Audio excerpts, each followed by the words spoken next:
தோன்றக்கூடும் மழை இல்லாத போது மனிதனோ மிருகமோ தாயில்லாமல் ஏது மண்ணில் என்ன தோன்றக்கூடும் மழை இல்லாத போது மனிதனோ மிருகமோ தாயில்லாமல்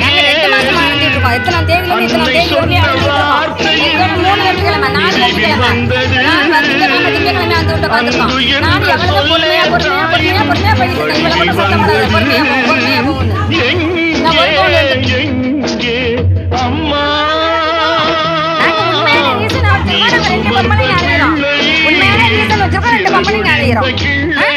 ஒண்ணுமே இல்லாம